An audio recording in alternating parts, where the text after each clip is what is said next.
one where like the guy jumps in the water, he's like forward slides on a handrail, lands on the water, and then comes up and catches the fish. Oh, really? Oh my goodness. It was a viral video. I just seen that the other day. Yeah, you like it? What's good? Nice. We're gonna be changing it up. Cool. Yeah. Jesse, I work at Jesse's. Fingers crossed. Isn't there talk of another one? That's not gonna be Yeah, the mural's sick. We actually. I love that they're bombing the hill too. I Dude, can see that. There's That's more like, too, and it's like hidden by the rocks there, but they're like bombing a hill and they're ollieing over like road hill and stuff.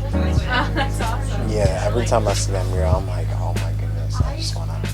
That thing is cool. Yeah, I graduated Temple University, like Carl said, I attended University of Canada, and I graduated in 2011, and I decided to move back home and start the shop in 2012. I majored in anthropology and history, so like one of the topics that came up in anthropology was like the holistic approach, and it's like one of the core tenets of anthropology.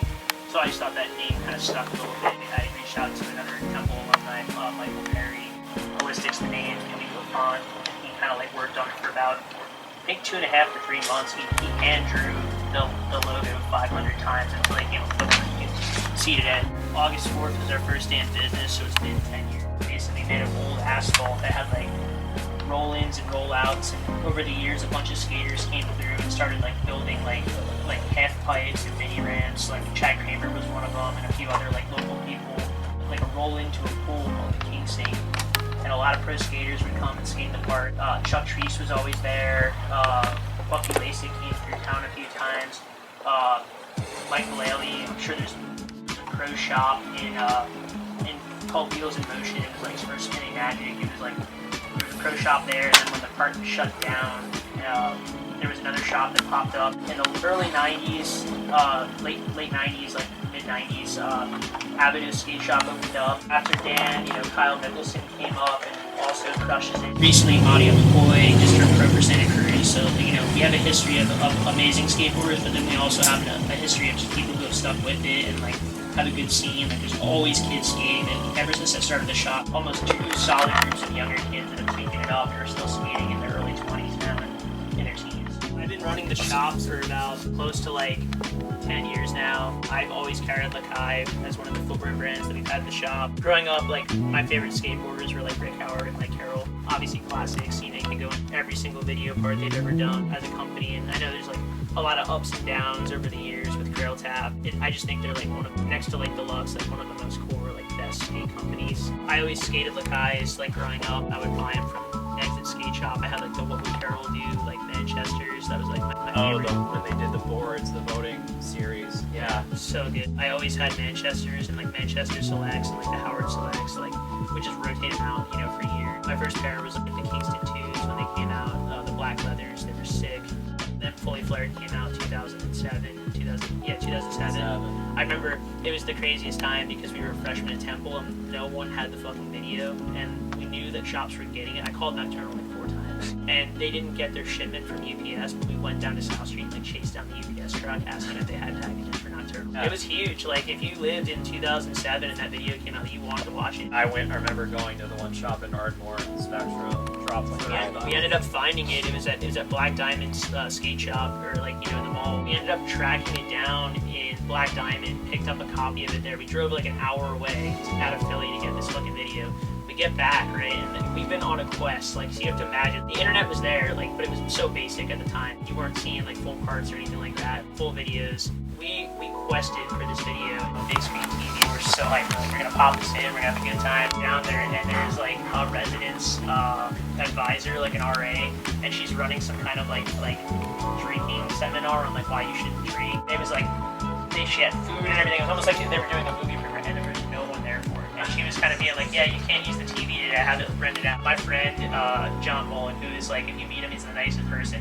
I've never seen him flip a switch so much. He's like, you are leaving right now. We're watching this video, and he just put his foot down, and she was like, fine, you know what, you take the TV, you got it. And then we ended up putting the TV on, turned Fully Flared on, and it was funny, just our hype alone, we were screaming at the intro. Like, if you watch that intro for the first time, it was like unreal. You see the end, he switch flips that set, and it blows up, and like, fuck, dude, like, crazy. And we're screaming by that point before the video even starts, and it's like an hour-long video.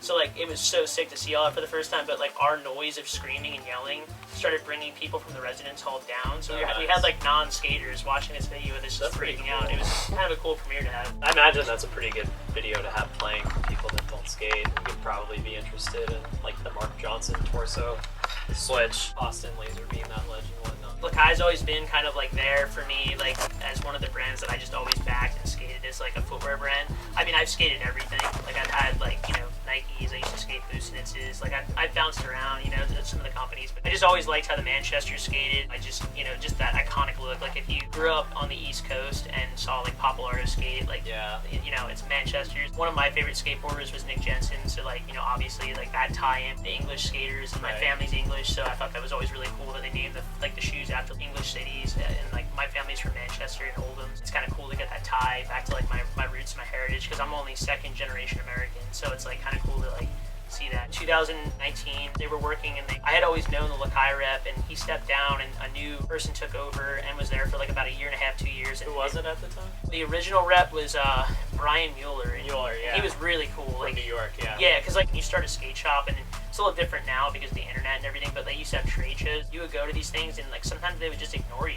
You know what I mean? So that he was a thing. Yeah, and he was like one of the only people that was like, oh, yo, you're starting the shop? Cool, like, let's do something. You get that right off the bat. Like, I just like, yo, if you backed me that early, like, I'm backing you, you know? After Brian Mueller stepped down, Bill Marshall took over for a little bit from NJ Skate Shop, and if you ever get a chance, like, watch his clips, he rips. So good at skateboarding. And then I think he was there for like about a year and a half, 2 years, and he stepped down. They didn't have a rep, and I just kind of reached out to the in-house guys, and I was like, hey, like, if there's no one doing it in the Northeast, like I would love to take it over. They didn't get back. So that was like, I asked in June of like 2019, and I just never heard anything back. And I ended up following up with a friend of mine, Dan, who ended up getting me a bartending job in the local scene, actually right across the street from where we're building the Reading skate park. So I ended up getting that bartending job, and the first week I was there, I was training, and I got a call back from Lakai, and they were like, yeah, we want you to do this job. Oh man, like now I gotta juggle like all these 3 things.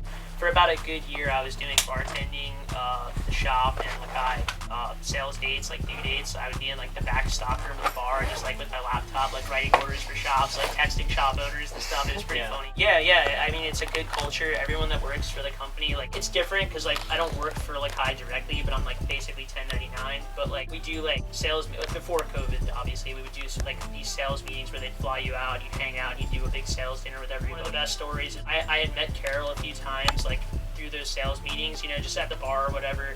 But one day we were actually all hanging out, going to our sales dinner, which was like, we were in Palm Springs. They flew us out there. We were driving in our bus, like they took us, we went ATV riding in the desert in Palm Springs, which is like our like joint, like, you know, bonding thing that they had set up for us. Yeah, that was their team building event, which was, I'd never ridden an ATV before, but I was like fucking killing it on it. Like it was fun. We got out there, and on the way to the ATVs, we were in these buses to travel. We saw like the craziest accident. Like this dude just hit a car, whiffed it, and just took off, just going full speed, and like 5 cops were just like chasing. And then as we were driving past that, if you look to the right, you saw this crazy water park, and it was actually the same water park that Tony Hawk did for that one cover.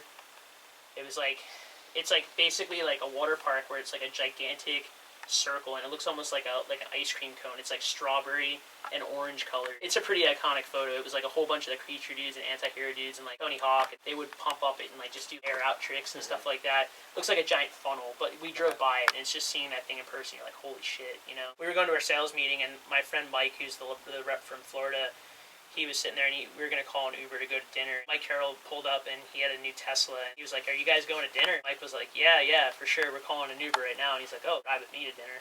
Nice. So the first time I was in a Tesla was actually Mike Carroll's Tesla. It definitely had the automatic steering, though, which freaked me out, because he's like, oh, you want to check it out? And we're driving on the road, and he like, let it go, you know?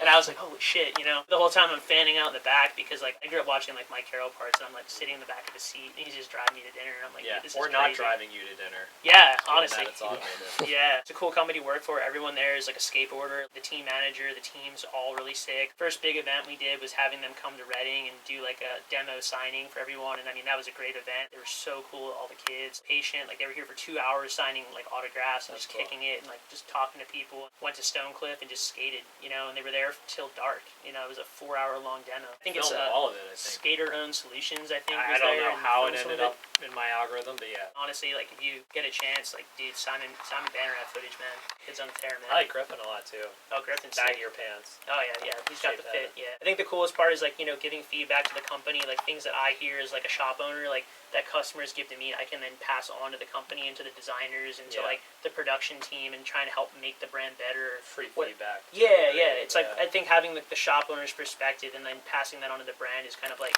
essential, Look at this fat ass pumpkin. I feel like this isn't doing it justice. This is me. This is the pumpkin.